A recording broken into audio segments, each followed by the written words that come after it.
Everybody, eyes up here.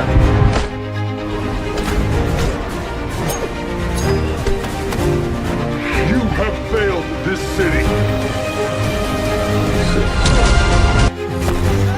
Wow. I know, right? Hey, quit messing around. I'm not messing around. You're doing important stuff. Okay, this does not look like this is gonna end well. For you guys. Easy, miss. I've got you. You've got me! Who's got you? Gives you the right. What's the difference between you and me? I'm not wearing hockey pads. But that is being human.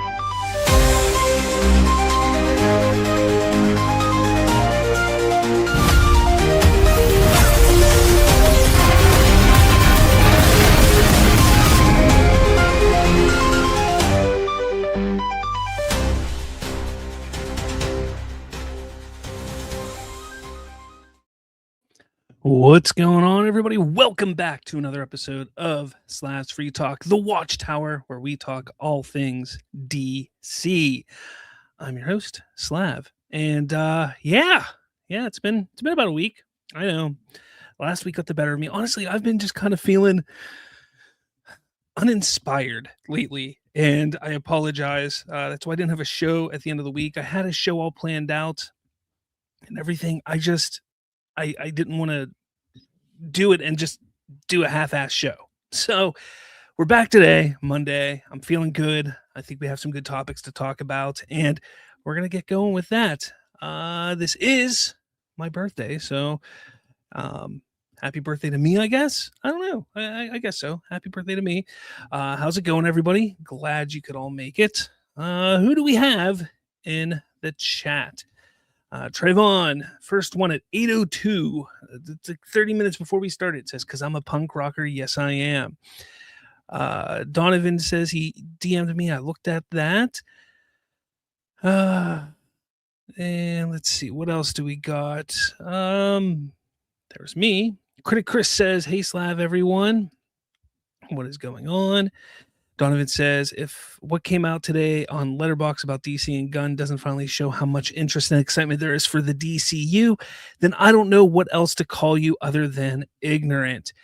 You're not wrong. I mean, people, we know there's those people that just love to push the agenda or this idea, this narrative, I should say, not agenda, but more of a narrative that nobody cares about the DCU, that nobody likes Superman, that Superman was a huge failure and what have you. We know, and we're seeing it, and we're going to get into that here tonight. A lot of things. Powerful Presenting says, "Happy birthday." Thank you very much. Let's see. Jalen's in here, says, "Sup? Hey, everyone. What's going on, Jalen?" Jalen also says, "Happy birthday." Thank you very much. And more people saying happy birthday. Critic Chris, thank you. And yeah, that's where we're at here. Everybody's kind of talking to each other now and complaining about Sean O'Rourke because that's what happens all the time in my comments for some reason. All right. Now, one thing I do want to say is, if you don't know, I do have a merch store. If you're interested, I'm wearing one of the shirts that you can get over at the merch store right now. And you can find that over on my website. You can go to slavsfreetalk.com, and right at the top, and you know what, let's just pull it up so I can show you what I'm doing. Why not? Why not show instead of just tell? Showing is half the battle. Is that the right way? No, it's not. All right, there we go. So head over to slavsfreetalk.com. You'll see right at the top, you'll see store. You click on store, and here is Slav's Free Talk Shop. And I got a few different types of variants. We got a nice little hashtag Trust Gun shirt right there. We got DC Breakdown. And then we got the old Slav's Free Talk podcast logo. So you can kind of see what we have there. Animate the Snyderverse, if you're an Animate the Snyderverse supporter. And then the 2025 edition of Slav's Free Talk, which was for Superman Day last year. So there's a whole bunch of stuff that you can look at on there if you are interested. So just wanted to throw that out there to you all. All right. But let's move on because I want to get into this stuff. What are you guys saying over here, real quick? Powerful presenting says Sean O'Rourke lied about seeing Superman 2025. I mean, did he? I don't know. Like, maybe he did, maybe he didn't. Who can? Here's the thing. Look, I get it. I've had my confrontations with Sean myself. I've had my confrontations with a lot of different people on the other side of the DCU fandom. So if you are a fan, you guys know I'm here. But on the other side, the people who don't like the DCU, Sean O'Rourke is one of them. I've had my run-ins with him, and here's the thing. Okay, you can disagree with him. You can point out the misinformation that they spread, but to care about whether they saw a movie, what their opinions, like their true feelings are about the movie, that kind of stuff, it doesn't matter. Now, if he's purposely going out there spreading misinformation about the DCU and James Gunn and things like that, yeah, absolutely confront him about it, but do it in a respectful way. I know when I say that it's weird, but honestly, Sean O'Rourke, he does a lot of what he does to rile people up, and that's what half of YouTube is half the people are out there to rile other people up, and the other half is like, hey, I want to do something inventive and fun and cool with my YouTube channel. So he's one of those ones that loves to rile people up, and that's kind of what we're seeing from that side of the DC fandom. And let him, because it's not sustainable, and it's gonna put them and honestly, it probably makes them miserable people in life too, because when you're constantly thinking in such a negative way, it's undoubtedly going to insert itself into your actual life. I've known many people who are just so negative about things, and it's just stupid things they're negative about, and then eventually their life just becomes full of negativity, and it's kind of ridiculous. All right. Emo Nerd Girl says, hey, nerds, what's up? What's going on? And Hunter Iggy says, Slav, if James Gunn steps down as CEO and still directs DCU projects instead, I'm all in, and I want Bruce Timm to replace James Gunn. I don't think Bruce Timm will do that. I mean, plus, I don't think he'd be the right fit. I think like somebody like Bruce Timm, we would fall into that Dave Filoni situation that we're seeing with Star Wars right now, where there was a point in time when I think a lot of people were like, and I'm going to stick with Star Wars here, like, yeah, Dave Filoni should run Star Wars, run Lucasfilm, that whole thing. But then as time went on, you started to realize he doesn't have it to run Lucasfilm or Star Wars or anything like that. He's so ingrained with just the animation side. Even when he made Ahsoka, it was just basically a live action continuation of his animated stuff. So like now they're talking about him and somebody else kind of co-running Lucasfilm, similar to James Gunn and Peter Safran. And I'm kind of worried about Star Wars. Am I a little less worried? Like, I don't know. Like, I want Kathy Kennedy out there, but I don't think Dave Filoni could run it. I think the same thing could be said about Bruce Timm. It's kind of like he's never had that job. He's never had to run a full franchise except on the animation side. And that is vastly different than running a live action. Not just that, it's not just the live action stuff. The DC Studios, running DC Studios is comics. It's being involved and understanding the comic side of things. So everything flows together really well with all of the media. So it's comics, it's live action, it's animation, it's video games, it's all of that. And again, I know James Gunn didn't necessarily have that experience either, but he had more of that experience in Bruce Timm because of his time at Marvel and understanding how things happened over there. So that's just my opinion there. Where are we at? Movie Talk Now's in here. Says Superman greater than Sinners. Yeah, I don't know about that. Movie Talk. I loved Sinners. I absolutely loved Sinners. To me was the best movie of the year. Superman was great, but Sinners was the movie of the year, in my opinion. And the movies that I saw, I gotta always put that out there. Like, remember, I don't see all the movies. I don't have time. I can't watch all the movies. But to me, of all the movies I saw, Sinners was the best one. Hunter says, bring in Tom King or Jim Lee. Well, Jim Lee's running comics. So, and you see how comics is doing right now. I kind of want him staying there, and he works really well with James Gunn. Whoever's running DC Studios, James Gunn, he's working really well. So whoever's going to run DC Studios, you're going to want him to kind of have a good relationship with. Also, again, Tom King, he's not an executive type of. Again, I get it. Sometimes you have to, learn and build into those roles and things like that. But I don't know. And why are we talking about that anyways? Like, James Gunn's still here. So let's just worry about the here and now. James Gunn is there, so let's just keep moving forward. Let's see. Powerful says, most of my white friends were scared to say Sinners was bad, otherwise they'd be called racist. Well, that's just dumb. It was a really, really good movie. I don't know why. I don't know. That's just weird. Movie Talk says, my big issues with Sinners is, why were the vampires dumb as F? They should have found shelter. Instead, they waited for daylight to kill them. They're no Blade. Again, is it a perfect movie? No. But did I have a damn good time? Did I enjoy it thoroughly? And I'm also a big vampire film fan. So for me, it worked out really well. Let's see. Okay. Now, let's move on to the first topic. Batman Part 2 has cast Sebastian Stan as Harvey Dent. At least that's what we're all suspecting, that it's going to be Harvey Dent.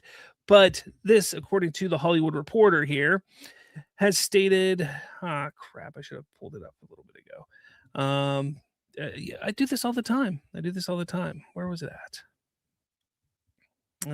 There it is. It just says, meet Harvey Dent, Sebastian Stan joining the Batman Part 2. That's all it is. It doesn't sit there and say James Gunn announces or Matt Reeves announces or DC Studios announces, anything like that. This is coming from the Hollywood Reporter, just simply saying, meet Harvey Dent. But we know that through, I think it was like the makeup artist for Sebastian Stan or something like that, shared a photo of him as Two-Face, generated, I don't know if it was AI or what, but it was a photo that was him as Two-Face. But yeah, I like this casting. I like Sebastian Stan. I think he's a really, really good actor. For me, I'm going to sit there and say, why do we need Harvey Dent again, though? Matt Reeves is the one who said, oh, this movie, we're going to see villain and stuff that we've never seen before done in film before. Again, with the Harvey Dent, this is the third iteration of Harvey Dent.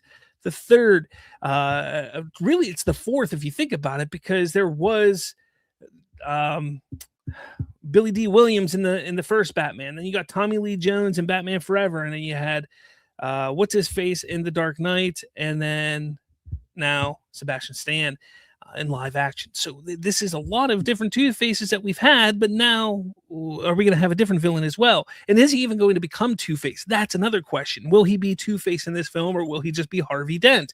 Will it be something that they're building up to maybe for the third movie? Who knows right now? We're still pretty much in the dark with all of this, but I'm curious because if you remember, it was just, I guess, 2-3 weeks ago, maybe it was right before Christmas. I don't remember exactly, but there was that rumor of Brad Pitt being attached to the Batman Part 2.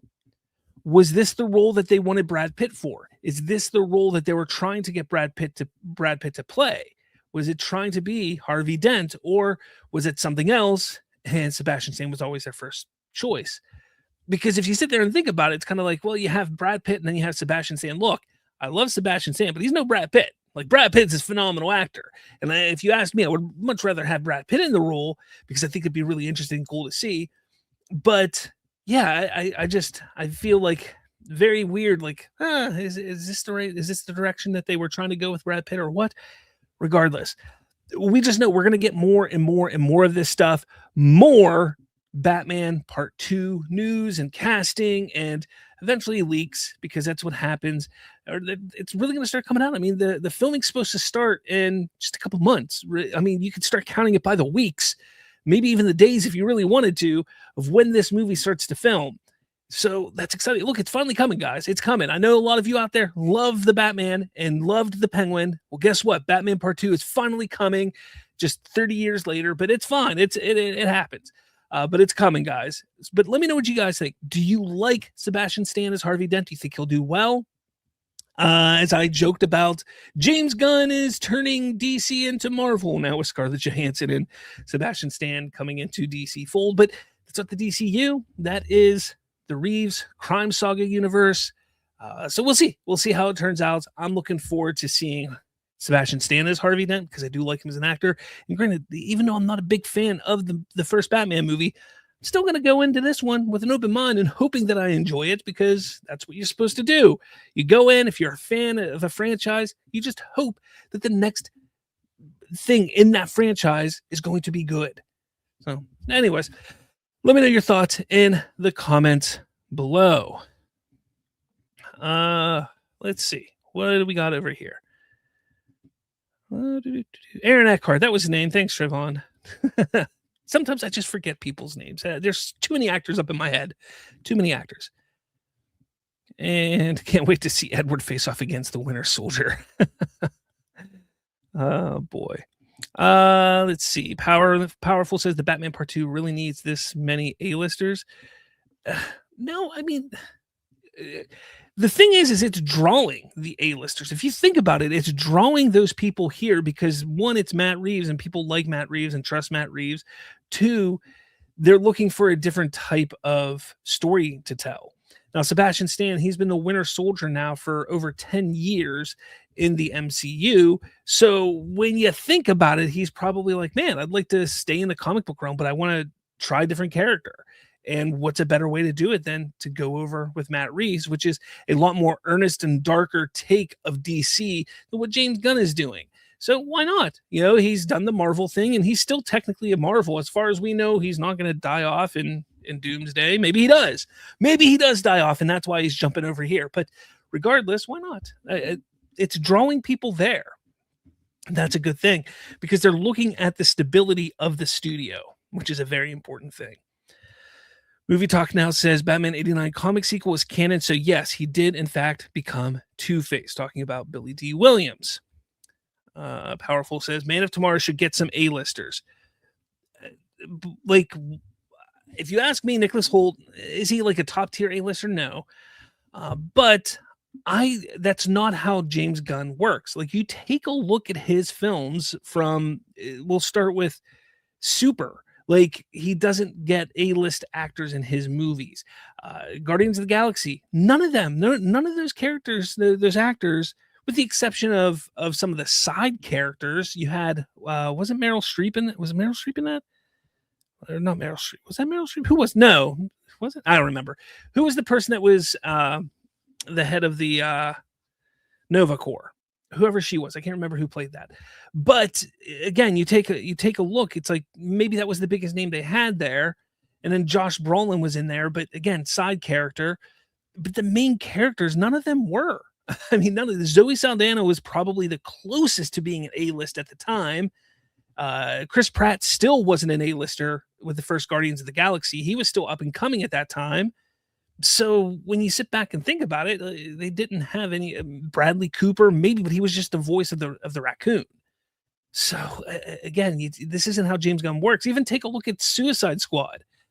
With his Suicide Squad film, there weren't really any A-list actors in that either. So again, I mean, Margot Robbie, but she was already part of DC and was already building her resume and big. So again, I sit there and I say, it's not James Gunn. So do we need that in Man of Tomorrow? No. Would it hurt it? Probably not. If you get great talent in your movie, that doesn't typically hurt it. But does it need it? Not necessarily.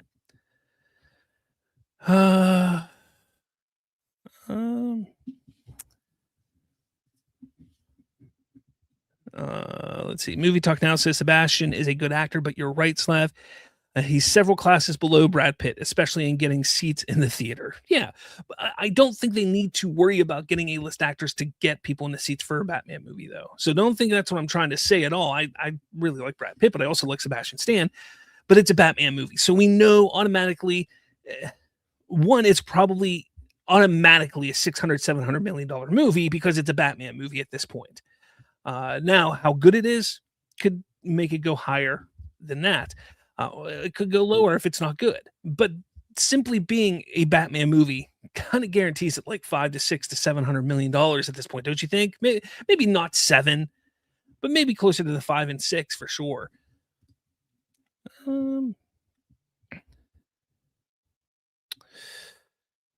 Powerful says, not even watching Batman Part 2. Movie will be terrible and it will still make $1 billion. Well, the first one didn't make $1 billion. It could make. I'm kind of curious why you think it's going to be so bad.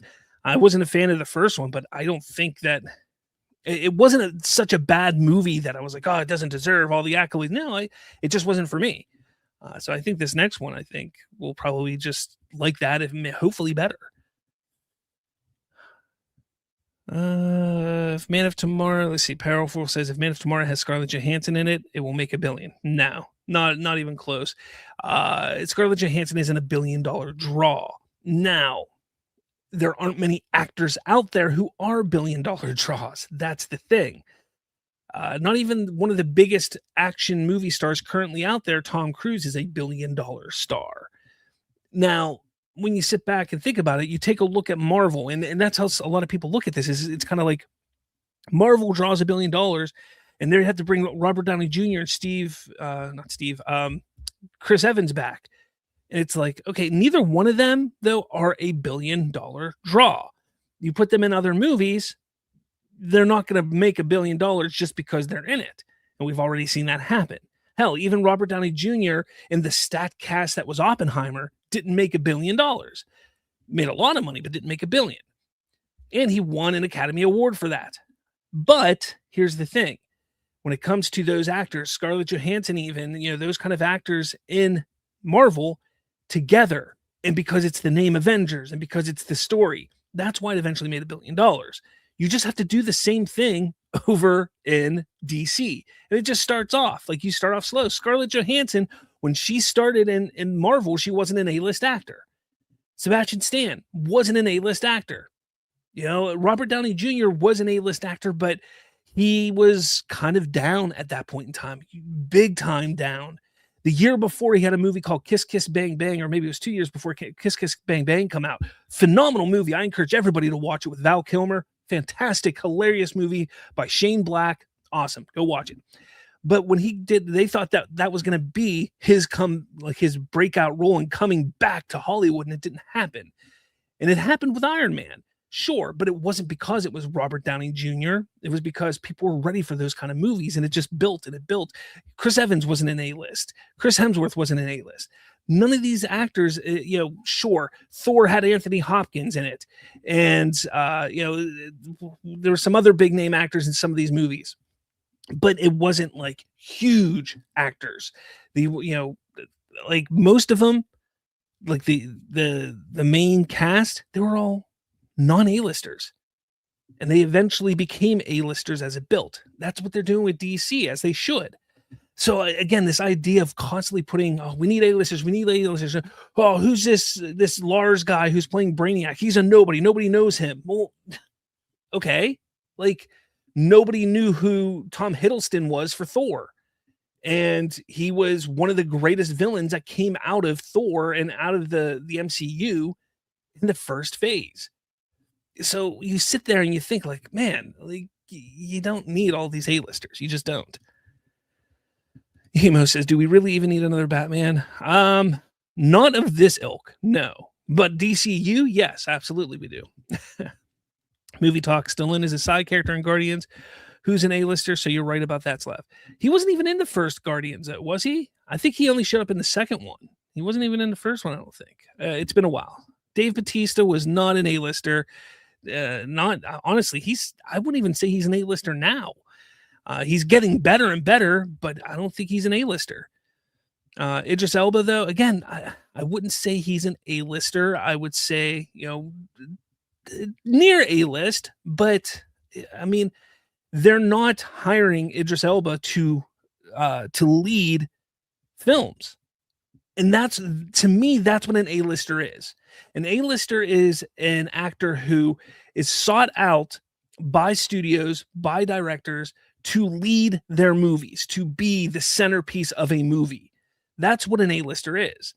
Idris Elba, he really isn't that for big Hollywood movies. Yeah, he had his show called Luther, which was great, but look, I love Idris Elba. I think he's a fantastic actor, but he just has never hit that A-list level. Glenn Close, that's who it was. Glenn Close. Yes, and she was part of the Nova. Yeah, so she was head. I couldn't remember who it was, but thank you, Glenn Close. I always get Glenn Close and Meryl Streep mixed up. I do. I don't know why. I do. I get them mixed up all the time. Let's see.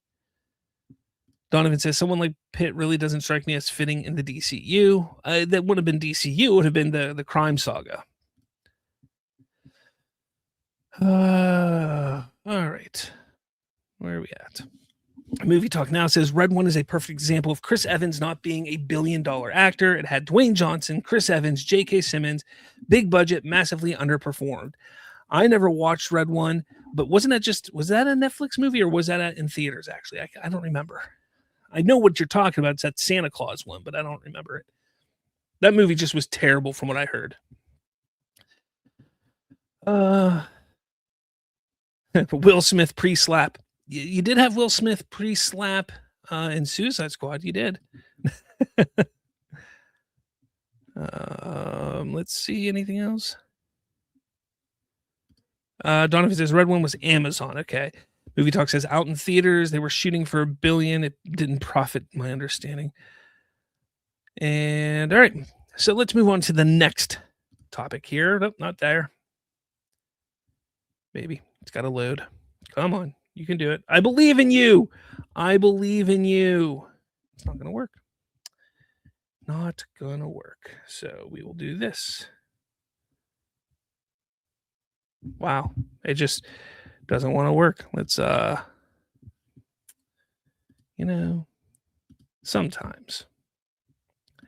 sometimes computers get me angry.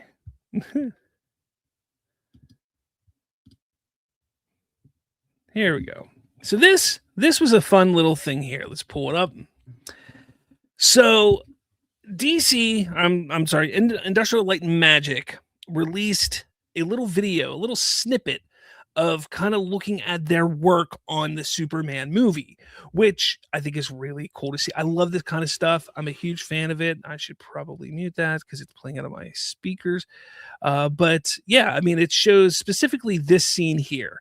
The scene where he's flying and then doing his little flip. Now, I'm going to preface this right away because this was a controversial scene to begin with.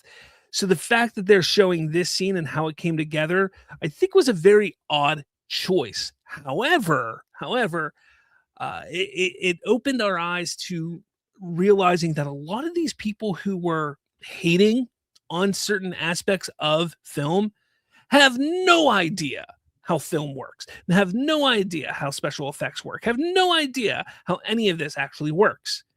But we go on and we see the little flip there, and then we see how they did it here, which again was really cool. We knew that they did stuff in the volume. I'm not a big fan of the volume, but that was kind of my big concern with this movie to begin with, was them using the volume. But they used the volume and they did this. We already know that he put a cap on his head because they did the VFX on the hair because it would work better showing the hair moving in that way.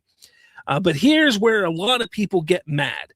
This is where people start to get mad. A certain section of fans get mad because James Gunn said there was no CGI used on David Corenswet in this scene. So then people see this and they go, I thought James Gunn said there was no CG.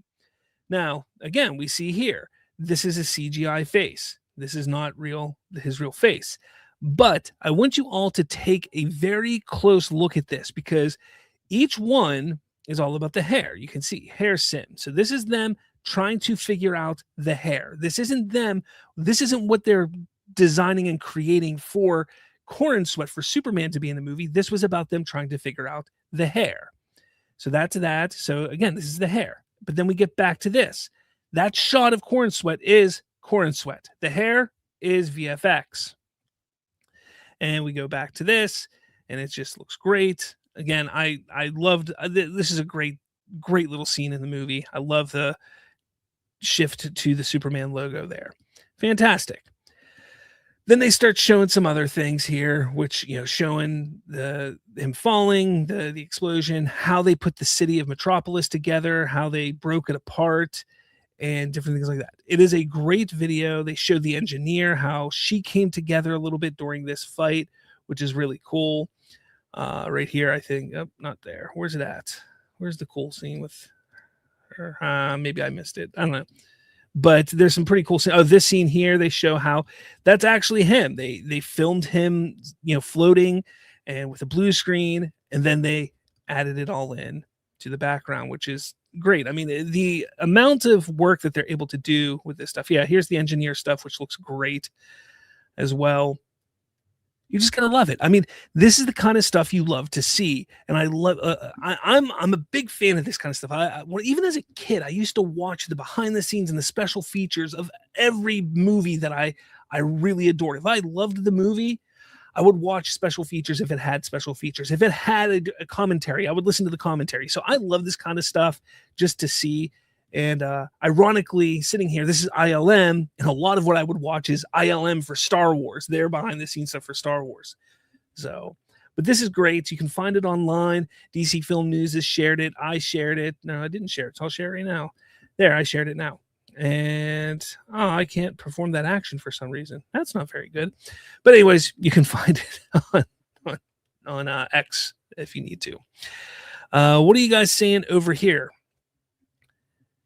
And there we go. Donovan says, I loved this. Yeah, again, I think it was great. And it says, people thought Superman had bad VFX, bunch of losers. Indeed. Johnny Dome says, did a stream poking fun at self-named Snyder cultists? That's always fun. It's always fun to do that. Just do it in the right way. Do it in the right way. It is fun. I get that, but do it in the right way. Slash Free Talk coming from Hunter Iggy says, Sean O'Rourke bashed the CGI and VFX about James Gunn Superman, put the hair. Again, it's just people want to find any reason to try and have a gotcha moment for James Gunn, or he's a terrible person, or this or that. It's pathetic. It's pathetic. It really is. So hopefully people start to settle down at some point. But yeah, I don't know. Let's see. Donovan said, shocked that Sean made a post about that, and he thinks he knows about VFX just because he has friends that work in VFX, but he himself doesn't. Let's see. What else do we got here? Donovan says, see my DM about this, Slav. I saw your DMs. Yeah, and I saw, again, Sean O'Rourke, we know he's going to talk nonsense. It's what he does. And he probably does a lot of it to rile people up. But you just got to do this. Do what I did here. Just explain it in a better and more respectful and meaningful way than just sitting there complaining about it. And eventually those kind of people will just get drowned out by the positivity, because positive is so much better. Emo Nerd Girl says, I like the bloopers. I always love bloopers as well. And there's a lot of them in movies, a lot of them. Do you remember years ago? I don't know how old you are, but years ago, like in the 90s, it was like every comedy movie, during the end credits of the comedy movie, they would show bloopers. I miss that. I want that back. That was so cool to do. I miss that. Let's see. Willie said, oh, there we go. Harsh Critic should hire ILM to set the date on his clock. It's 18 days ahead. Poor guy probably doesn't even know how to read time. Donovan says Sean spreads misinformation. He needs to get called out, so call him out, but do it in a way that it's more of a gotcha than a Sean, shut up. Do it in a way like we do here. Just take this information and highlight the information, and eventually those people are going to get drowned out. They are. I mean, I don't know if you've noticed, but I've kind of backed off a little bit with some of them, mainly because it does something. Like, for me, like, I was going at a lot of these people constantly. I was. And for me, it got to a point where I just was unhappy. Like, I would sit there and say, man, I just don't I'm over this. So yeah, I'll still call them out. I'll still do things like this. And I mean, every once in a while, you might see me on X where I go after like rock talks or whatever, like or something like that. But I'm not going as hard because I really it can put you in a dark place, and it just takes you down a path that it's not sustainable. It just isn't. It isn't. Emo Nerd Girl says I would put Christina Ricci in the new Batman. Is she doing anything? Anything at all? I don't know. All right. Next thing. Oh boy, we got a new image of Supergirl. It came out last week. Now, this image I absolutely love. I think she looks fantastic here. I think just the way this is I mean, with the light behind her, her little smirk of a smile, it shows off the suit really well. It shows off her. I think this is a great look. And we're in that moment now, right now with Supergirl, where things are going to start coming out slowly right now, but things are coming out. We had the teaser last month. We're getting images kind of coming out here and there. I'm sure I wouldn't be surprised if within the next week or two, we don't get maybe another image of like a high def 4K image of like Lobo or Ruthie or something like that.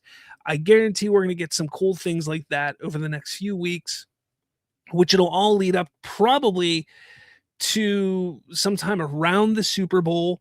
I'm not going to say there's going to be a trailer attached to the Super Bowl, but maybe something, you know, around that day, around the Super Bowl area where we will see something. Maybe it's a little snippet or something like that. Maybe. Or maybe they'll do a Puppy Bowl thing again with crypto. Who knows? But they may have learned their lesson from last year and getting some people upset, but that's fine. We'll see. I think we're just going to start seeing more and more. And look, this movie comes out in June. It's a few weeks earlier than what Superman came out last year. So the marketing is going to be very similar. I say this constantly. The marketing is going to be very similar for Supergirl, maybe not at such a large scale, but in execution, I think it's going to be very, very similar. So expect to see this kind of stuff. If you can remember or even go back and see the different things that came out for Superman, you can kind of line up with, okay, this is probably roughly around the time, maybe a week or two before, maybe the same week, something like that we're going to see Supergirl stuff. So be on the lookout for that. But I love this image. I think this image is great. Again, it highlights her. Literally, it highlights her. And it just really showcases Millie Alcock as Supergirl. And she looks great. So I can't wait to see this movie. I can't wait to see more from it. I'm excited. I hope you all are. But let me know your thoughts on this image in the comments. Donovan says she is gorgeous. My son thinks she's gorgeous too. Look, I mean, she's not my type. I mean, she's a very beautiful woman, but not my type. So yeah, let's see. What else do we got here? Trayvon says, what Slav just said is exactly why I gave X the boot. Yeah, I mean, it's a cesspool in a way. It really is. And Critiker says, love how Supergirl's costume matches her cousin's. Oh, absolutely. I mean, why wouldn't it? I mean, it's the House of L, and she's part of the House of L, and it's going to match for sure. I do like how they updated her costume from Superman. The belt looks better. Even the torso and up and everything like that just looks a little bit more fitting to her, and it really looks really, really good. I'm saying really too much. Looks really good. There we go. Powerful says the cinematography is great. Trayvon says, even I do know nothing said it makes sense for Supergirl to have wavy hair. Yeah, there were. Yeah, I guess were some people complaining about the wavy hair thing. Like, I honestly get to a point with people. It's kind of like, do you want artistic integrity? Do you want the artist to actually put their spin, put their mark on a character in a story? Or do you want just a copy and paste of the comics? Because if you want just a copy and paste of the comics, it's going to get boring so fast. Let these artists, let these filmmakers, writers, actors put their mark on these characters, on these stories, on this universe. Let them do it. And the fact that Kara has wavy hair, okay. She doesn't have to have the straight hair that she's had in other comics. But if I'm not mistaken, even in the Woman of Tomorrow comic, doesn't she have wavy hair in that? Like, it baffles me. It baffles me. People are annoying. Donovan says your son has a crush. Look, he's 16. He's almost 17 at this point. He's had many of crushes. Let's see. Where are we at? Donovan says, see, Kal-El, the humans don't know what they want. Curly hair or straight hair. They're lost. Doomed. Powerful says Supergirl's budget will be 160. Mark my words. That sounds about right. 150, 160. I don't think it's going to be 200. Definitely lower than 200. But yeah, 160 sounds about right. Willie says, put fake muscles under it to get the Snyder Bros excited. No, for women, remember, let's not forget how Snyder portrays women. I'm not saying it's a bad thing. I'm just saying, look at the Amazonians in the Snyderverse. That's how they want Supergirl to look. That's what they want. They want her in skimpy outfits, all muscular. That's what they want. All right. And where are we at now? Is that it? Oh, yeah. I guess moving on to the main topic now. Man, we've been talking for 40 minutes already. That's wild. All right. So the main topic. Superman. Superman is winning and the industry is paying attention. The big thing is why Superman's early success, specifically not just the early success, but just its success right now, has changed everything for the DCU. Now, this is really important because Superman was a gamble for DC Studios. And that you may not agree completely, but hear me out for a second, okay? When DC, or when David Zaslav and Warner Brothers Discovery was like, look, we're going to make DC Studios. We're going to make a studio specifically for DC. We're going to put James Gunn at the helm, Peter Safran at the helm. They're going to run things. It was very scary times because of how badly the DCEU did. They had to find a way to reinvigorate the audience, not just fans, but the audience as a whole, to get excited about DC projects, TV, film, and so on and so forth. Hell, even the comics at the time were suffering. They weren't doing great. Rebirth never did what they wanted it to do, so they decided to, once again, restart everything recently. It's because the comics weren't doing great. Now, mind you, they knew that they wanted to start with Superman. They knew that Superman had to be their foundation, but it was still a gamble because you take a look at Superman in the past, you take a look at Man of Steel, you take a look at Superman Returns, and before that, they hadn't had a successful Superman movie since the 70s. And so the fact of the matter is, you sit there and you say, man, yeah, Superman should be the foundation of the universe, absolutely, but it was a gamble because Batman has always been the bigger star for DC, at least in the last 30 plus years.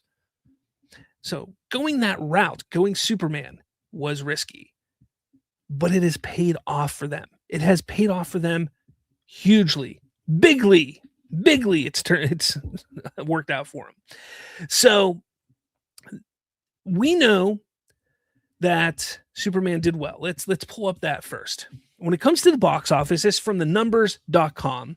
The domestic box office turned out to be $354 million. That is the highest grossing Superman movie domestically ever. It did fantastic. Now, the international box office didn't even break 300. It sits at 262, almost 263 internationally. It did well, but not as good as previous comic book movies. I'm not even going to just say Superman. It's comic book movies. Comic book movies internationally have been suffering. It's not great over there internationally. It just isn't. And there's a lot of reasons why. But it still gave the worldwide box office a huge, respectable 616, almost not hair away from $617 million. That's exciting. That's great. All right. Oh, but it's not 670, Slav. It never had to be 670. $616 million in 2025 for a Superman movie was phenomenal, especially after how the DCEU was viewed, especially with how the genre as a whole has been falling year after year after year over the last 5-6 years. So the fact that it was able to hit that mark is fantastic. Now, it wasn't just those numbers. It's also the audience and the critics. Now, critically, on Rotten Tomatoes, it's got an 83%. Respectable. Certified fresh, absolutely respectable, great. But what's more exciting is seeing the fan popcorn meter on Rotten Tomatoes. That's what I like to lean more towards when it comes to Rotten Tomatoes anyways, is what are the fans saying? Well, 90% of those fans loved this movie. Truly, truly loved this movie. That is a great look for the DCU. The gamble that they took with Superman in 2025 has paid off with the audience. The audience has appreciated it. The audience likes it. Now, I don't have it pulled up, but today there's reports coming out that not only has it been good on Rotten Tomatoes, but on Letterboxd as well. Letterboxd, people have, what was it? The most repeated film of 2025 was Superman. What was it about James Gunn? He was like the most watched director in 2025. Like, there are some big things going on with DC. The audience likes what he's doing. The audience is interested, even if it's that they don't like him, they're interested and they're watching. Which, I'm going to tell you this right now, the studio couldn't care less why you're watching it, just that you're watching it. So if you're hate watching it, awesome. If you're watching it because you love it, awesome. That's what they care about. Just watch the dang thing. So Superman has been doing phenomenal in this regard. Now we get back to this, because over the last few weeks, we are in award season, guys. We are in award season where all of the outlets, all of the big names in Hollywood, the Directors Guild, the Writers Guild, the Screen Actors Guild, all those things are starting to give out their awards for 2025 films. Not just that, but with that comes the nominations. You're going to see nominations come up for these films. And, well, the amount of nominations that Superman is getting is fantastic. It's phenomenal because people are taking notice. People have taken notice of the art that was there. So major nominations from the Guild and industry: Art Directors Guild for Best Fantasy Feature, Critics' Choice Awards for Best Visual Effects, BAFTA Awards for Best Visual Effects, the Annie Awards Best Character Animation in a Live Action Production, Makeup Artists and Stylist Guild, Contemporary Makeup and Hairstyling, and Set Decorators Society of America, Set Decoration and World Building Excellence. Now, you may be saying, well, where's the Academy Awards? Those nominations have not come out yet. They're actually starting their final round of nominations. Actually, I think today it started. So I think the beginning of February, maybe middle February is when we get the nominations. I can't remember exactly, but it's possible. I've said it. I do think that Superman will be nominated for at least one Academy Award. We'll see, though. Will it win? I don't know, but I think it will get nominated. And here's the thing. Winning is fantastic. Everybody talks about the winners all the time, but being nominated is important as well, and is a big deal as well. Why is being nominated important and a big deal? It's because it pops up on that screen. When people are sitting there watching the Academy Awards, when they're seeing on the morning show, when they're announcing the nominations, they will see the name of these movies pop up and they'll say, I need to check that movie out. Oh, it had great visual effects. I need to go check that movie out. Oh, the costumes are getting nominated. I got to go see what kind of costumes they had and watch that movie. That's why it's important. And to think of how many thousands and thousands and thousands of movies get put out every year, the fact of the matter is, getting nominated, especially at something like the Academy Awards, is a big deal, even if you don't win. Now, absolutely, winning is great. If you can win an Academy Award, fantastic. It is amazing. It is not an easy feat. But don't think that being nominated isn't as big of a deal and important. It also got some Asher Award nominations for Best Marketing, Best Book to Screen Adaptation, Best Stunts, Best Visual Effects. I'm just talking about the nominations right now, guys. Regional Film Critics Association. So the different regional films, such as Austin, gave it some different nominations. Indiana Film Journalists Association, whole bunch of nominations. Music City Film, a couple nominations. Portland, Las Vegas, San Diego, Hawaii. All of those different areas that have some sort of critic society or some kind of association of some sort for critics, they all put Superman in their nominations. And that's great because now we're seeing that it's not just one group. We're seeing that it's not just the Academy. It's not just San Diego. No, it is dozens. It is a whole bunch of nominations it's getting, which is fantastic. Then you see the wins and things like that. And this list is still growing. The Hollywood Creative Alliance, the Asher Awards, got the Best Action or Science Fiction Feature winner. It got the Harvey Awards at the New York Comic Con, Best Adaptation from a Comic Book or Graphic Novel winner. Total Film made it the best film, or said it's the best film of 2025. Golden Trailer Awards for the Best Summer Blockbuster Trailer and the Best Teaser Poster winner. IGN had a fan vote where Superman became the movie of the year. IMDb, #1 most popular movie of 2025. Again, you don't have to like the movie. You don't have to be somebody who wants to see Superman or DC thrive, but you can't ignore the facts here that people enjoy the movie. People have loved the movie. People are raving about the movie because they are. They're excited. They like it. The audience likes it. The critics like it. People like the movie. And that is a great foundation for DC Studios. That is a great foundation for the DCU to move forward. Okay? I said, and I know people may get sick of hearing this, and I know some people want to sit there and say, oh, you're ridiculous for saying that it needed to make 700, it needed to make 800 million. But the box office was never the goal. Having a crazy amount of money was never the goal because they understood what the goal was. Sure, they didn't want a $300 million movie. They wanted something that made money. But the goal was not simply, let's make as much money as possible.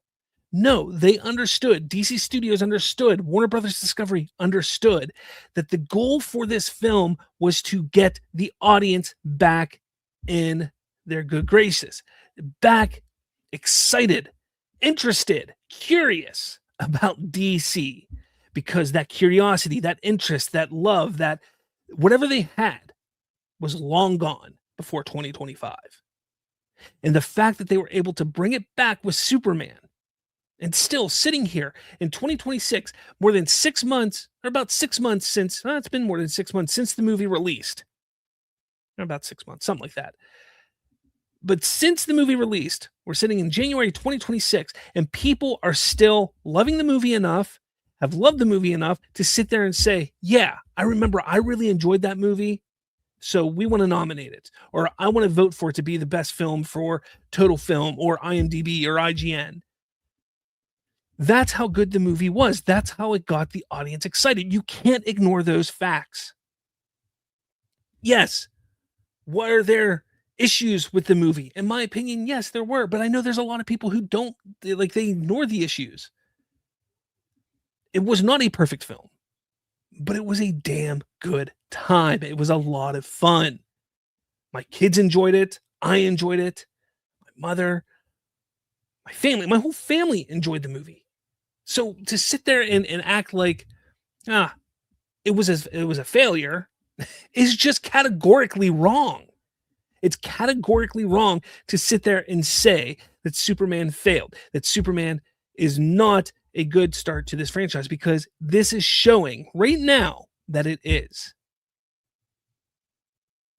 That is the beauty of what we're seeing right now, because now this moment truly matters, because this is not just a point in time where it's like, Superman, okay, we're done, we're moving on. No, this is a time where it's like, hey, we now have a solid footing. We got Supergirl coming out, we got Clayface coming out, we got Man of Tomorrow coming.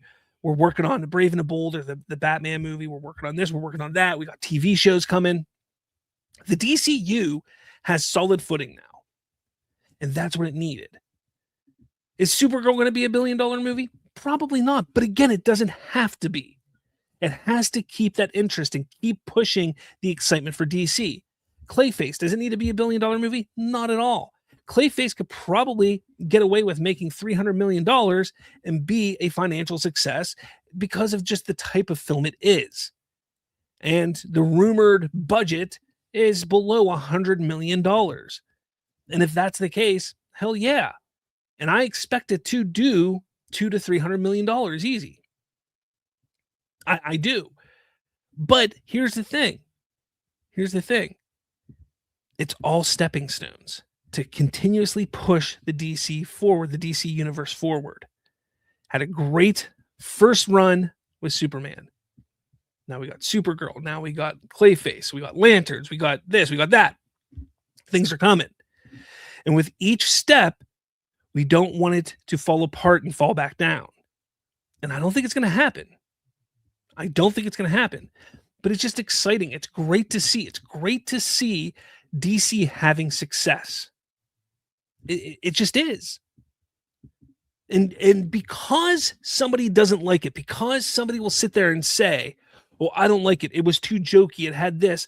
I didn't like that somebody swore. I didn't like that Lex Luthor murdered somebody, or whatever it is. Whatever it is that you don't like about it, that's your prerogative. All film is subjective. You cannot like something, but that doesn't negate the fact that it is successful. So all of those haters out there, everybody who wants to sit there and say, oh, I didn't like it, it's jokey, it's not for me, it's still successful. And you can't negate that. But I'd love to hear all of you guys. What do you think about this? Do you think Superman is a great foundation and stepping stone for the DCU? Do you think what we're seeing right now with all the nominations, the awards, the wins that it's getting, the fan awards, all that kind of stuff, do you think that is important to the DCU, to Superman, to just this universe building? Let me know your thoughts in the comments below. All right. So what do we got going over here? I did see Sean pop in. I don't know if he's still here, but how's it going, Sean? Let's see. Let's see here. Man, there's a lot of, holy crap. You guys were blowing up the comments while I was talking. I didn't talk that long, did I? Movie Talk Now says direct comic adaptations would be left to animated movies. Infinity War is amazing because of how unpredictable it was while respecting the source material. Should be left to comic animated. I agree, Movie Talk. I absolutely agree. Let's see. Sean O'Rourke says Superman can be successful as long as they dial back the goofy. Again, I don't get this idea or this desire, this thought that comic book movies can't be goofy. Like, why not? Why can't we have jokes in a comic book movie? Why can't we have some levity in a comic book movie? Because if you really think about the Superman movie, it had a very deep and meaningful message. And when you have that, you want to kind of balance that with levity, with comedy. Again, were there some things in there? Like, I didn't like the Mr. Terrific scene. I didn't like that, but it wasn't really a comedic scene. I can't think of any comedic scenes in that movie where I was just like, oh, that's terrible. Maybe Lombard, like he was kind of useless and just a bumbling idiot. So I kind of thought, that didn't need to be in there. However, let's not forget that these movies are not just for adults. They are for kids. They are for teenagers. And a scene like that works for kids, works for teens, young teens. They like that kind of stuff. They think it's funny seeing a bumbling adult, a bumbling idiot do things like that. So there's a little bit of everything in there for everyone. And as it should be when you're trying to hit all of the demographics.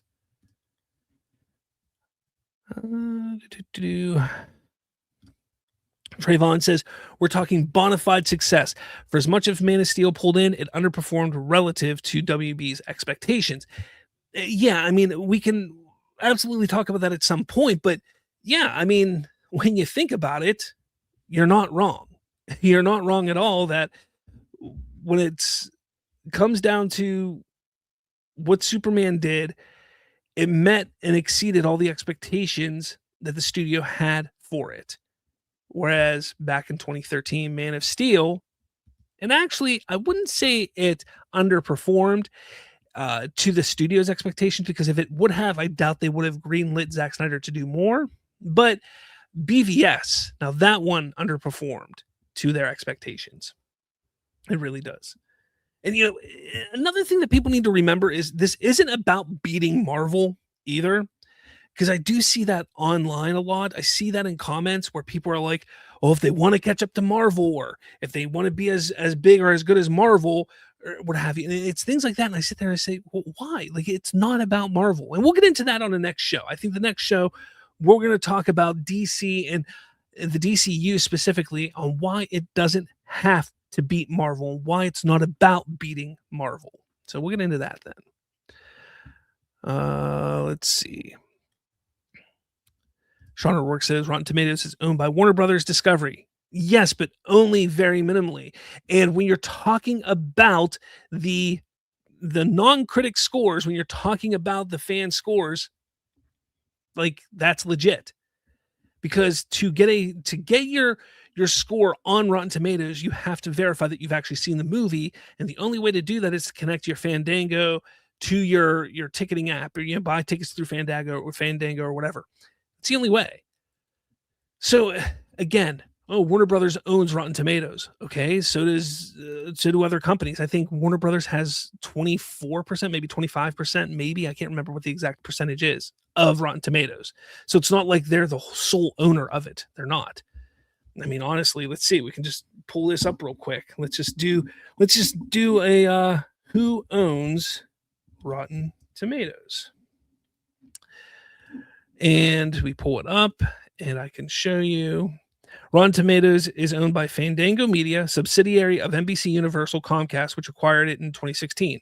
Warner Brothers Discovery also holds a minority stake in Fandango Media, making it a part of the larger Comcast Universal umbrella. So there you have it. I mean, it's mostly NBC Universal more than anything. There you have it. All right.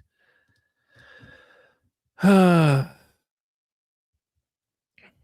Trayvon says, "You'd be surprised how many times he's entered the chat." You talk about Sean? Whatever. I don't. Anybody wants to join anytime, go ahead, join the chat.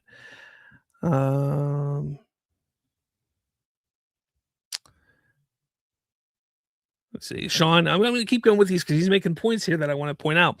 He says, James Gunn most watched because he was putting himself in all the marketing. Again, directors typically will put themselves front and center of their movies that they're making. Christopher Nolan does it. Zack Snyder does it. Steven Spielberg does it. When they're promoting a movie that's coming out, they will put themselves and they'll talk and they'll discuss the film. What do you expect to happen? This isn't anything new for James Gunn. He's done it with Suicide Squad, with Guardians of the Galaxy, with all those movies. He would do that. People just, they think all of a sudden, oh, he's going to change who he is. He doesn't have to change who he is, because everybody's so used to one way doesn't mean that one way is the only way to do it. It's baffling to me. Who cares? Like, if because he put himself in the marketing, got people to watch his stuff, watch his movies, watch his show, then yeah, absolutely he should be doing it. That's smart marketing. That's smart business sense. Like come on now. Oh boy. And Powerful says, "Don't be goofy. BVS literally has a piss jar of Granny's tea." Sean O'Rourke, last best stunts. I guess the kick in the nut sack counts as a stunt. Again, why is it? It's not like we've never seen that happen in comic books before. It's not like it's anything new. It's a little jab. Like, I just don't get, like, you want to pick out every little bit and just complain about it. It was a fight, and it's a comic book movie. This isn't real life. Like, this kind of stuff happens. Even in real life, I've been in fights before, and I've seen people get kicked in the nuts in real fights. That shit happens. It happens. So don't sit there and act like this never happens or it shouldn't happen. Oh boy. Hunter Iggy says, guess who we have in the chat? Sean O'Rourke, everyone.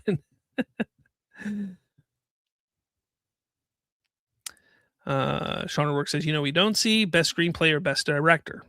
Okay. So what? It's still highlighting achievements made by this movie.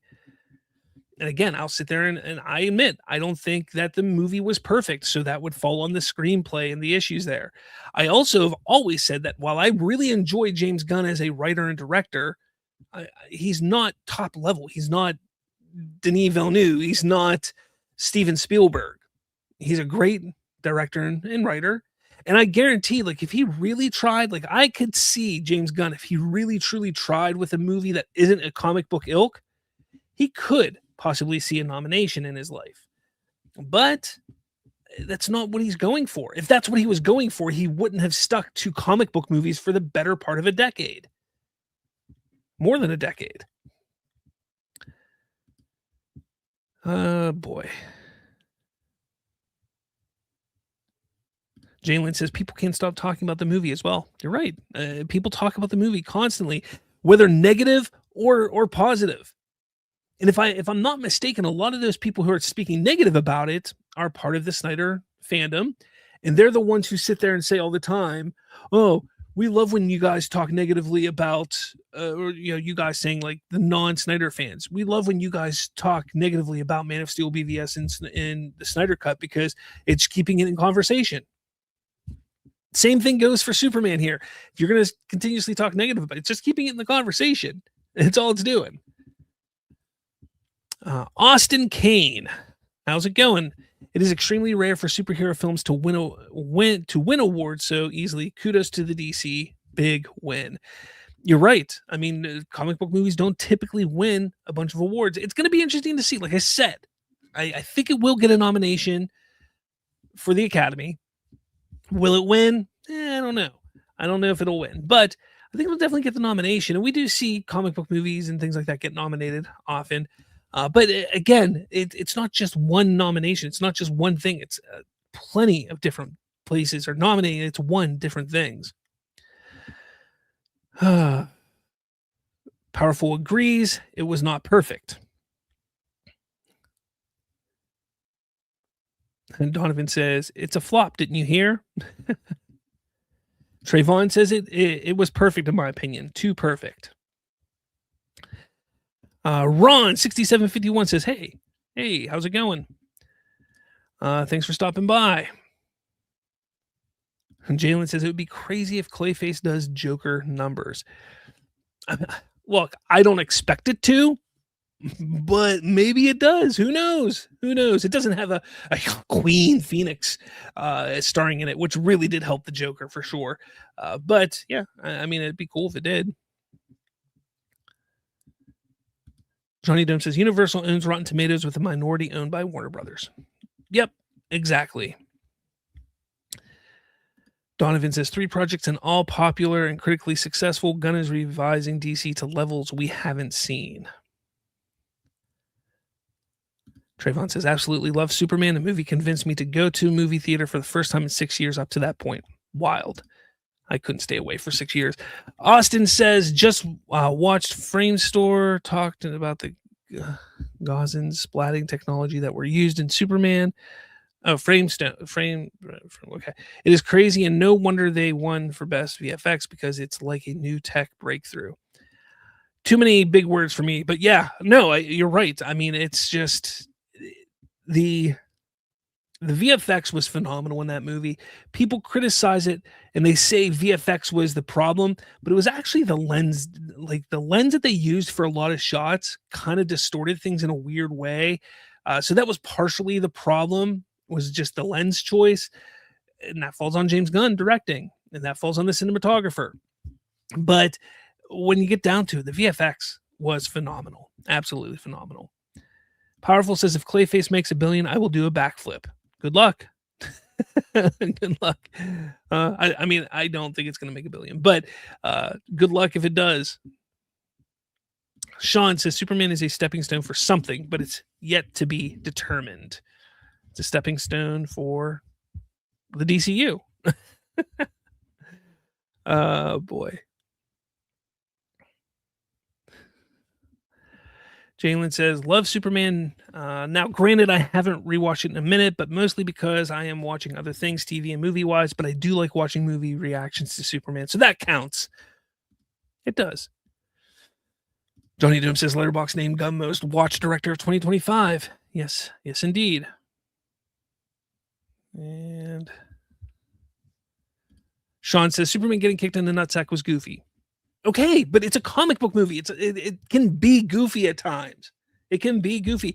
Again, remember, like, think of it as a teenager, all right? And you're sitting there and you're watching a movie. Like, I know, like, when I saw that scene, I giggled at it now as a 39-year-old, 40 now today. Hey, happy birthday, me. But as a 39-year-old, I was sitting here watching it, and I giggled a little bit. But I know that specific moment wasn't for me, wasn't for you, Sean. It was for the younger audience, because that's going to be something that makes them laugh. Seeing somebody get kicked in the nuts is funny. It's funny. We see it. There's a reason why that stuff makes us laugh. And whether you think it's childish or not, again, if you think it's childish, then the joke wasn't for you. But there's plenty of people out there who think it's funny. Trayvon says, excuse me, Slav, you didn't like the Mr. Terrific scene? I did not like the Mr. Terrific scene where he's beating up everybody on the beach or wherever that is. No, I did not like that scene. That was actually one of my biggest issues with the movie, because I felt the directing in that moment was terrible from Lois's angle. It didn't look great, and it just didn't flow very well. So I had a problem with that scene. But again, it didn't ruin the movie for me. Like, I'm allowed to not like things.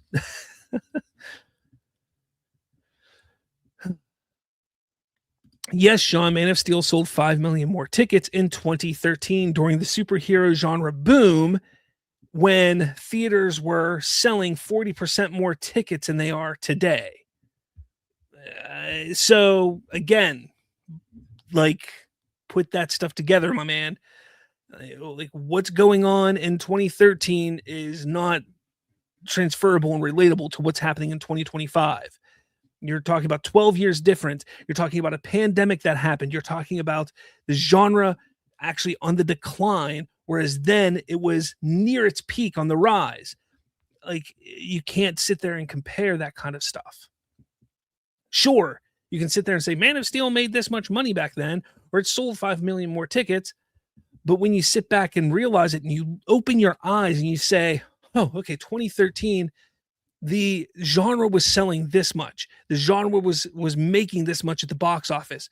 Movie theaters were making 30 to 40% more than they are today.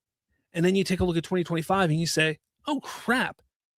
For that much of a difference, Superman did really, really well, especially when you look at it in the immediate time frame from 2022 to 2025. You take a look and see what Superman was able to do now in that short amount of time, even, it's phenomenal. So trying to sit there and compare it to something 13 years old doesn't work. And that's not how studios do it either. Studios aren't sitting there saying, well, how did Sinners do compared to the Ryan Coogler movie from 2012? Well, he didn't have a movie in 2012. Oh, that's right. Well, how did Sinners do compared to other horror films of 2023, 2024, 2025, that era? That's what they're looking at. They're not looking at the horror films from 2012, 2013, 2014. That's just idiotic, because then you're just living in the past. You're trying to match something that happened in the past, and oftentimes, sometimes, you may do better than what happened 15 years ago. Other times you may do worse, but it doesn't matter, because it's about the here and now. It's not about the past.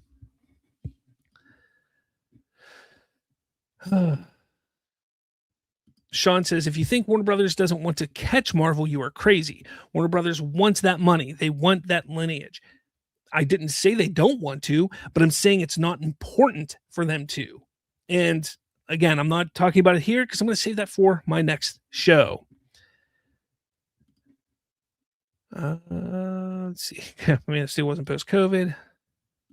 Powerful says, so why isn't Black Adam at 100% on Rotten Tomatoes? That's another thing. I love people that say Warner Brothers owns Rotten Tomatoes. So why aren't other DC films at 90% or at 80% or higher or at 100%? That's crazy to me. Rogue Saiyan says, bro, be like Warner Brothers owns Rotten Tomatoes. If they had power over it, why did Man of Steel and all the WB movies that got low reviews not get manipulated? Bruh, stop with the cope. Yeah, I just said it. But again, Rogue, thank you. I also love the Goku black there. Love it. And your image. Let's see. Shaggy Binks says, when you all become the co-CEO of a multi-billion-dollar company as well as a director, then maybe I might be able to talk shit on the other people in that profession. Until then, keep wishing you were James. And yeah, I mean, I guess that's one way to put it and look at it. And Sean says, at least I've given you guys something to chat about in the chat. Thank you. Yes, you have. Thank you. Hey, I say it all the time. Like, come into chat anytime. And I actually, a couple months ago, Sean, I was like, oh man, I want to get you back on the show. So maybe we need to work that out again, where you get on the show at some point. Not tonight though. I'm going to be wrapping up here soon. Let's see. Johnny Dome says, Batman said in Teen Titan Go to the movies, and Deadpool and Lego Batman movie and scary movie made fun of the Snyderverse. Not everyone likes it, is my point. No hate on it, just pointing out a fact. Jalen, you know that fair Sean. Oh, okay, you're talking to Sean there. Willie says, is anyone hyping the last photograph? No, nobody is. Rogue Saiyan says, there's no denying at this point the movie resonated with a lot of people, and Snyder fans cannot comprehend that. It just hits their chest pains. Shaggy says, yeah, we want the universe to be cuckold, Superman, the assaultist, Will Smith, the abuser, Amber Heard, the groomer, Ezra Miller, the race swap, Wonder Woman, Hawkman, Perry White, Aquaman, Deadshot, Killer Croc, Incubus, two of the Greek goddesses, and Shazam, Fury of the Gods, Cyclone, etc. Not to mention too many plot holes in the universe, and oh, there's so much more. But yeah, let's bring that. Well, I mean, to be fair, the Snyder fans don't want to include all of that other stuff that has all the plot holes, but I get what you're saying. Let's see. Sean O'Rourke says, happy birthday. Thank you, sir. And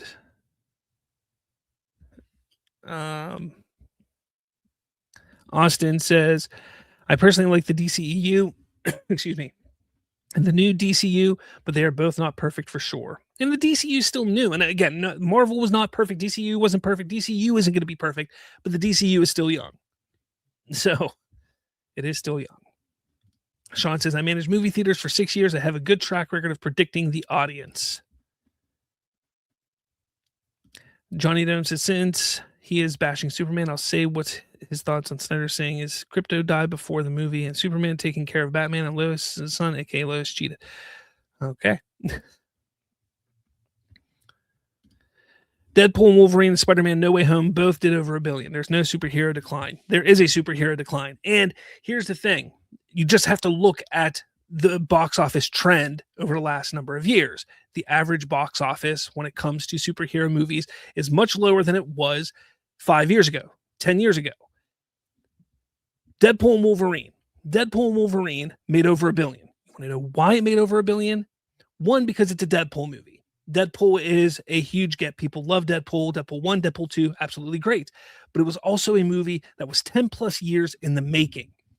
People wanted to see Deadpool and Wolverine on the screen together again. They wanted to see them on the screen together again. It was part of, and not only that, but it was Deadpool finally being in the MCU. You put all that together, that is a recipe for success, massive success. A movie 10 years plus in the making, having Hugh Jackman come back after he said he wasn't, after he hung up the claws and said he wasn't coming back, is back as Wolverine, one of the most beloved actors to portray a character ever for superheroes, is back. That's why Deadpool Wolverine made over $1 billion. And it was a funny movie. It was a fun film. Was it perfect? No, but it was a fun, funny movie. Absolutely rated R, but it was still fun nonetheless. Spider-Man No Way Home. Huh. What did that movie bring? Now, Spider-Man is another film franchise, much like Batman, that you can guarantee that it's going to make so much money before the movie even comes out because it's Spider-Man. It is that character. Absolutely. At this point in time, Spider-Man is like the number 2, if not the number 1 biggest superhero in the world. So when you look at it, yeah, Spider-Man's going to make bank to begin with. But Spider-Man No Way Home was a film that was 20 years in the making. Whether we look at it that way or not, it was. Bringing back Tobey Maguire, bringing in Andrew Garfield, as well as Tom Holland, having 3 Spider-Man from 3 different generations in that movie, yeah, that's why it made as much money as it made. That's why it did it. Had Spider-Man No Way Home had nothing to do with bringing Tobey Maguire and Andrew Garfield back, nothing to do with the multiverse aspect of it in that regard, would it have made as much money as it did? Probably not. If you didn't bring back Doc Ock, if you didn't bring back Willem Dafoe, you didn't bring these characters back that people love, that they grew up with, that they still watch to this day and say that they're some of their favorite superhero movies, that movie would not have made as much money as it did. It made what, $2 billion? Like, it made a shit ton of money. So again, you're right. 2 movies that came out in the last 6 years made more than $1 billion. But 2 movies is not the norm. That is not the regular. If you take a look at the average, if you take a look at what is going on with the genre, it is losing money. Not losing money, but it is dropping in how much it made. 2023, the average in 2023 was under $400 million. 2024 was an average of around $450 million box office. The fact that in 2025, Superman made almost more than twice. It made 616. So what, $170 million more than what the average was the year before? That's pretty damn good. Pretty damn good. And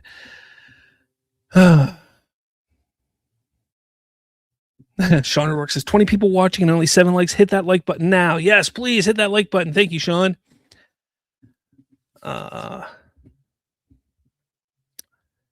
The customers weren't going to go. I'm trying to see what else is. Donovan says Slav is right. I know I am. Oh boy. Let's see. Anthony, I don't know. I saw something else from you, but says Anthony says that customers weren't going to go to the movies and that kind of backfired on them. That is just conditioning the people wait till streaming for tentpole meals. That is another thing. We got streaming now that wasn't around in 2013. And a lot of people are now like in their head, we can wait for streaming. Why go to the theaters when it'll come out on streaming in 2 or 3 months? That's something that I think the studios have completely miffed on. I don't think these movies should be coming home in any capacity for at least 6 months. So it makes people feel like they're missing out, that there's FOMO and they have to go to the theater. But that's just my opinion.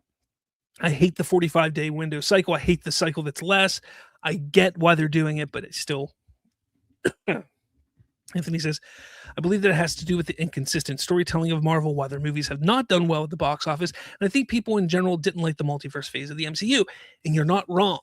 But here's something that you need to remember. People also didn't like the storytelling of DC at the time.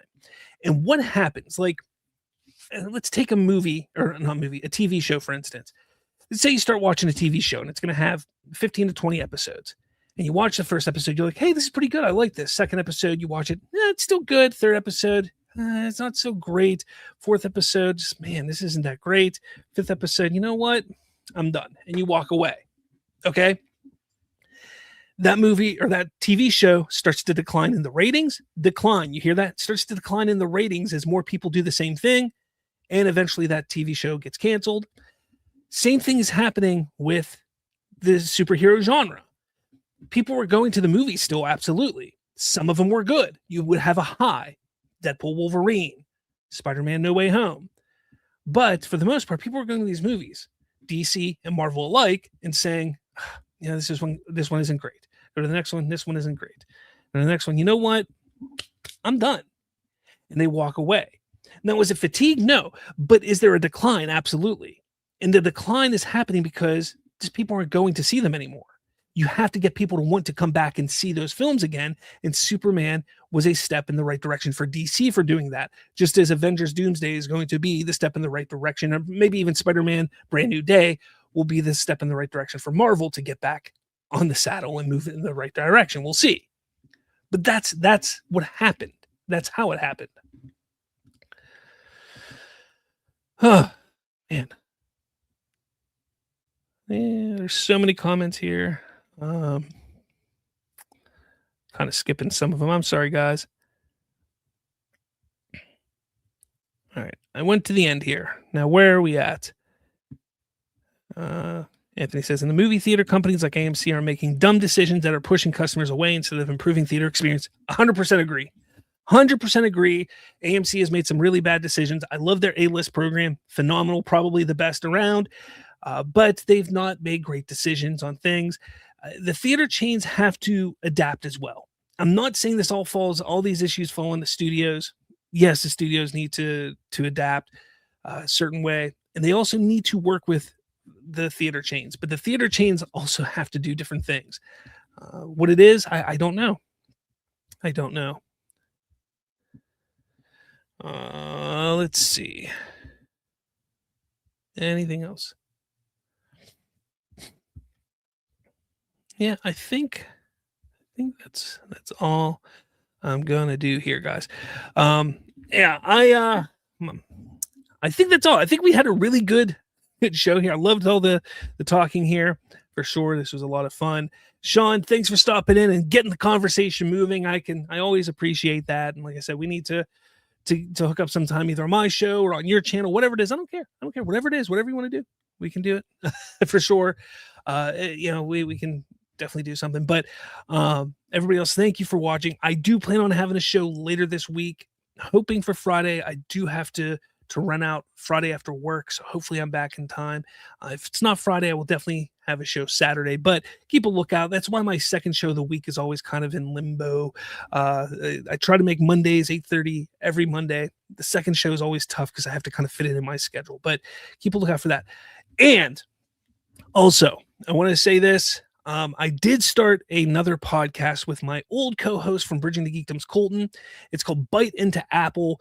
It is a Apple and tech podcast. Our first episode is up now, so you can go check that out on YouTube, on your podcatching apps. If you're somebody who likes technology, Apple products, that kind of stuff, I do have that up. The first one was we were just talking about what Apple has planned for 2026 and our thoughts on it, but it's still a work in progress, guys. It was the first episode, so things are going to be moving, and we're going to be adapting and getting our structure perfect. But if you want to check that out, Bite into Apple, you can find it on YouTube and everywhere else. So go check that out if you want to. Let's see. Anything else? No. I think that was all. Real quick, I see Dig Nerds says Superman was not a step in the right direction. It was a hard flop. Peacemaker season 2 flopped, a terrible start. You don't know what you're talking about. Okay. Thanks. I just talked about all of it and why it was a success. So you can watch the whole thing the whole show if you want to, or it was around the 40-minute mark where I started talking about it. So you can go check that out. But Anthony, before I go, can you read my theory? Here's his theory. Slav thought my theory is Steve going back in time to get married to Peggy created a divergent timeline that resulted in Doctor Doom that we're seeing, Black Panther that we're gonna see. And also the 1960s that we saw in Fantastic Four. I think that's like kind of a lot of people's theories when it comes to Doomsday, that Steve is the reason that there was a diversion or something caused an issue which angers Doctor Doom. If that's the case, I guess we'll see. Honestly, I expect over the next few weeks, I'm going to have somebody reach out to me and say, hey, I have a copy of the script, or I have the story, or whatever it is. Because I get that a lot with some movies. And from what I'm hearing, I mean, if anybody listens to John Campea, him and Rob, I can't remember his name now, but they've gotten the story told to them, and Campia thinks that it's going to start getting out there. And I have people that typically reach out to me once that stuff gets out. Like I knew Spider-Man No Way Home like a year before it was done. So like that kind of stuff happens. But we'll see. I love hearing the theories because theories are fun. I love theorizing for all films and things like that. But I don't know. Doomsday is going to be an interesting one for sure. It's definitely going to be an interesting one. It will. Robert Meyer Burnett. Thank you, Trayvon. Look, you guys know, like, it's just names. I'm terrible with names. Always happen. All right, guys. Anyways, thank you all so much for watching. Hit that like button, hit subscribe, follow for more. Check out /freetalk.com, all that stuff. But with all that said, I will check you all out later.